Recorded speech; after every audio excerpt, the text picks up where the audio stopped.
तो क्या हालचाल है भाई लोग, आज अपन बात करेंगे one of the greatest rapper of all time Lil Wayne के बारे में। इन्हें लेजेंड भी बोल सकते हैं क्योंकि इस रैप गेम में ये जब 9 साल के थे तब से है। वेन जो है ड्रेक, निकी मिनाज, टाइगा जैसे आर्टिस्ट को मेन स्ट्रीम में लेके आए और ये ग्रैमी अवार्ड विनिंग रैपर है और मेरे काफी पर्सनल फेवरेट भी। वेन का म्यूजिक ही नहीं बल्कि इनका फैशन सेंस भी काफी ज्यादा डोप है और इवन एमिनेम ने अपने गाने द रिंगर में कहा है कि आजकल के जो रैपर्स है वो लिल वेन की नकल उतारते हैं क्योंकि जो लिल वेन है उन्होंने सबसे ज्यादा पॉपुलराइज किया था जो लीन कल्चर और मम्बल रैपिंग वगैरह को। तो भाई लोग ये काफी अवेटेड वीडियो है। मैं काफी पर्सनली चाह रहा था कि मैं लिल वेन के ऊपर बायोग्राफी कवर करूं और उसके बाद फाइनली आज अपन ये वीडियो कवर कर रहे हैं। लिल वेन की बायोग्राफी एक मूवी से कम नहीं है क्योंकि बहुत सारे उतार चढ़ाव आए, वो सब अपन डिस्कस करेंगे। कैसे वो कैश मनी में जुड़े और कैसे उन्होंने ग्रैमी अवार्ड वगैरह जीता और कैसे उनकी फिर लड़ाई हुई थी बर्डमैन वगैरह के साथ, तो सब अपन डिस्कस करेंगे इस वीडियो में। तो जैसे कि आपको पता है कि अपना जो वीडियो है वो 3 सेक्शन में डिवाइड होगा। पहले तो लिल वेन की पूरी बायोग्राफी होगी, उसके बाद फिर इंटरनेशनल हिप हॉप पे कुछ अपडेट्स मैं आपको दूंगा कि जो भी चल रहा है वहां पे, और उसके बाद फिर अपना एक अंडरग्राउंड आर्टिस्ट को शाउट आउट मिलेगा। तो अगर चैनल पे नए हो तो सब्सक्राइब करना मत भूलना मेरे भाई, और मुझसे इंस्टाग्राम पे जुड़ना जरूर। तो चलिए शुरू करते हैं अपन लिल वेन की बायोग्राफी।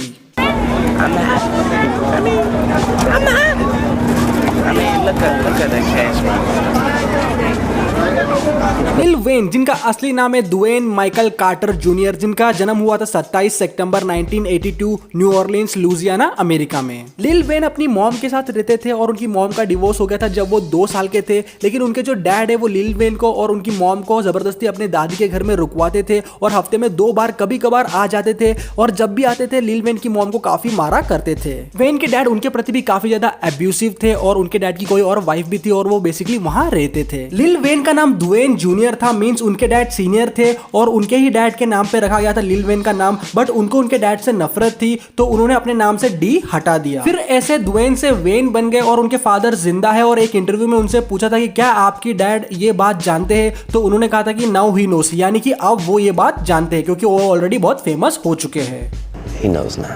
लिल वेन अपने स्टेप फादर को ही अपने असली फादर मानते थे और इज्जत भी करते थे उनकी, लेकिन अनफॉर्चुनेटली उनकी हत्या हो गई थी लिल वेन के स्टार बनने से पहले ही। वेन एक बहुत ही होनहार स्टूडेंट थे अपने स्कूल टाइम में और काफी अच्छे मार्क्स वगैरह स्कोर करते थे। उसी दौरान उनको हिप हॉप म्यूजिक से बहुत ज्यादा लगाव हुआ और वो बहुत ज्यादा गाने वगैरह सुनने लग गए थे, और वो जब 9 साल के थे तब छोटी मोटी ब्लॉक पार्टीज वगैरह में फ्रीस्टाइल किया करते थे और अपने आप को स्ट्रीम डैडी बुलाते थे, और उनके स्किल्स उनके एज के अनुसार बहुत ही ज्यादा सही था। और इस तरह वो 2 भाइयों के नजर में आए, ब्रायन और रोनाल्ड विलियम्स, जो अपना खुद का रिकॉर्ड लेबल शुरू करना चाहते थे। लिल वेन ने उन 2 भाइयों के लिए एक रैप परफॉर्म किया और तुरंत ही उन्होंने अपने नए रिकॉर्ड लेबल जिसका नाम था कैश मनी रिकॉर्ड्स, उसके अंदर लिल वेन को साइन कर लिया। हाँ, ये वही लेजेंडरी रिकॉर्ड लेबल कंपनी है जिसका नाम है कैश मनी, जो एस्टैब्लिश होने के 30 साल बावजूद आज भी टॉप पे है। और इसी तरह लिल वेन ने अपना पहला एल्बम है ट्रू स्टोरीज, वो जब 11 साल के थे तब उन्होंने कैश मनी के अंडर में रिलीज करा था। मतलब अपन ये कह सकते हैं कि लिल वेन ने अपने बहुत ही कम उम्र में ही अपनी म्यूजिक की जर्नी स्टार्ट कर दी थी, और वो जब मात्र 11 साल के थे तब उनका पहला एल्बम ऑलरेडी लॉन्च हो चुका था।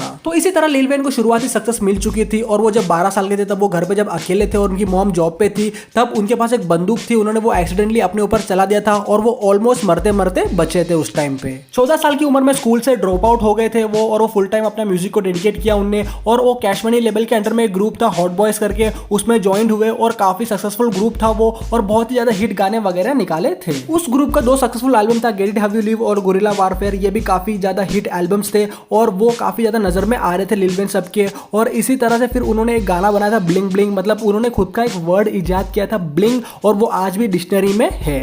Wayne started bling bling, that's his creation. At that time, if we'd have knew better, I'd have copyrighted that. 16 साल की उम्र में लिल वेन ने अपना सोलो करियर स्टार्ट किया और अपना एल्बम लॉन्च किया द ब्लॉक इज हार्ट, और वो एल्बम काफी हिट था, मींस वो एल्बम डबल प्लैटिनम सर्टिफाइड हो चुका था। इसी दौरान लिल वेन को एक बेटी भी हुई जिसका नाम था रेजिने कार्टर। वेन ने अपने पहले एल्बम के सक्सेस के बाद 2000 से लेकर 2002 के बीच 2 और एल्बम लॉन्च किए जो कि फाइनेंशियली काफी सक्सेसफुल साबित हुई उनके लिए और उनके रिकॉर्ड लेबल के लिए। और जो उनके रिकॉर्ड लेबल के ऑनर है ब्रायन AKA बर्डमैन, उनके और लिल वेन के बीच एक फादर सन वाला रिलेशनशिप है, मींस बर्डमैन को वो अपना पिता समान मानते थे। और फिर 2004 में उनने अपना लेजेंडरी एल्बम लॉन्च किया द कार्टर, और उस एल्बम में एक बहुत ही हिट गाना था गो डीजे, और इसी तरह एक इंटरनेशनल आइकॉन बन गए थे लिल वेन पूरी दुनिया में, और काफी ज्यादा फैन बेस उनका बढ़ गया था। 2005 में लिल वेन ने अपना ग्रेजुएशन स्टार्ट किया यूनिवर्सिटी ऑफ ह्यूस्टन से, और उनका मेन सब्जेक्ट था साइकोलॉजी। और उसी साल फिर उनने कार्टर 2 एल्बम भी लॉन्च किया, और उसमें भी काफी सही गाने थे जैसे कि फायरमैन और हसलर म्यूजिक। लिल वेन ने फिर उसके बाद अपना एक खुद का लेबल भी स्टार्ट किया, यंग मनी एंटरटेनमेंट, और वो आता था कैश मनी के अंडर में, ताकि वो भी नए आर्टिस्ट वगैरह को चांस दे पाए। 2006 में लिल वेन और बर्डमैन ने कोलैबोरेशन एल्बम निकाला था जिसका नाम था लाइक फादर लाइक सन, और उस टाइम पे one of the hottest hip hop artist Lil Wayne को कहा जाता था। और ये सब तो कुछ भी नहीं था until and unless Carter 3 launch हुआ।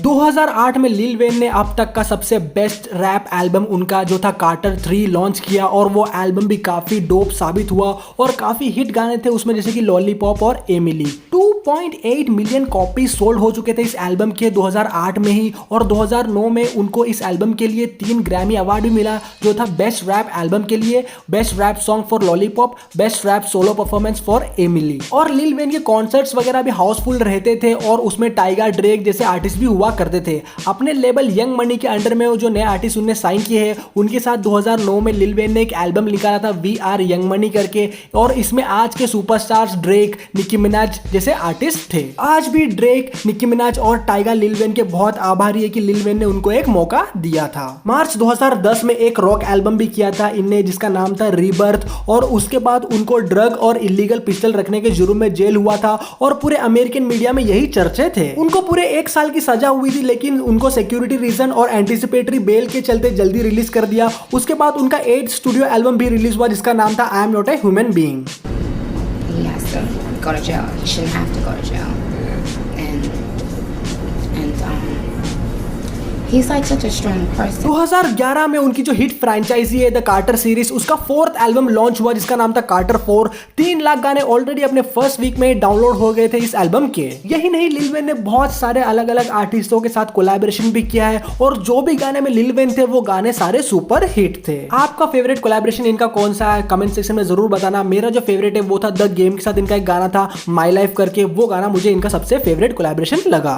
Y'all know I do a lot of features and stuff. I've done a lot of features and stuff. So I'm gonna get into one of my favorites I've done. 2013 में Lil Wayne ने अपना 10th studio album निकाला जो था I am not a human being 2, जो debut हुआ था number 2 पे बिलबोर्ड टॉप 200 के। लिल वेन के 4 बच्चे हैं, वो भी 4 अलग अलग वुमेन्स के साथ। 2012 में उनको जो सिरप एडिक्शन था उस वजह से उन्हें 2 सीजर्स भी आए थे और क्रिटिकल कंडीशन में हॉस्पिटल में एडमिट भी हुए थे। लिल वेन ऑलमोस्ट मरते मरते इस बार भी बच गए थे। यही नहीं, लिल वेन को काफी ज्यादा माइग्रेन के अटैक्स भी आते हैं, तो इसी सब से बचने के लिए लिल वेन ज्यादातर वीड वगैरह यूज करते हैं, ऐसा उनका कहना है। 2015 में बर्डमैन से लिल वेन के इश्यूज चालू हो गए थे। लिल वेन का यह कहना था कि उनके जो $51 मिलियन है वो अभी तक बर्डमैन ने दिए नहीं है, जो भी एल्बम वगैरह के सेल से आए थे। मींस जैसे मैंने आपको बताया था कि इनका एक फादर सन वाला रिलेशन था, वो भी बिगड़ने लग गया था बर्डमैन की वजह से। लिल वेन अपना नया एल्बम कार्टर 5 नहीं लॉन्च कर पा रहे थे उस टाइम पे। लिल वेन बर्डमैन का जो रिकॉर्ड लेबल है कैश मनी, उससे निकलना चाहते थे, लेकिन बर्डमैन ऐसा करने नहीं दे रहे थे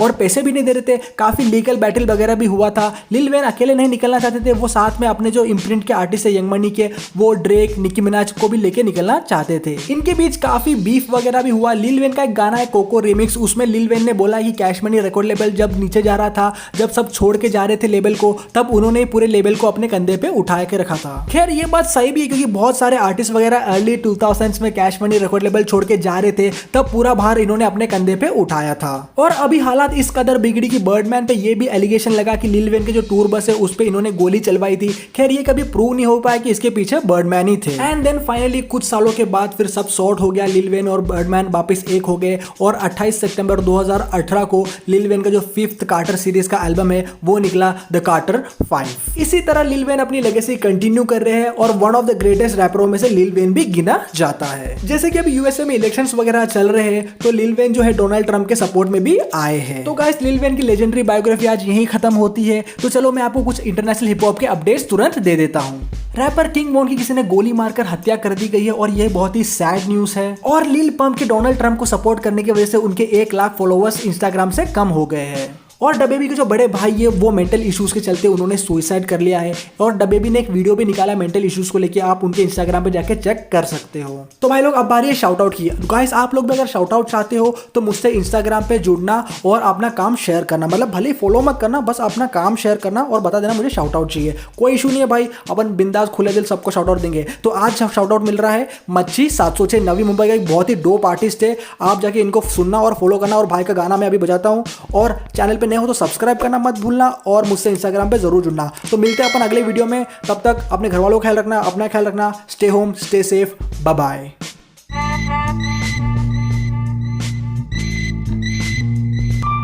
मच्छी सुबह को होता तो चाय दो, डिस नहीं करूंगा काय को, मुंह क्यों दे रहा है तू।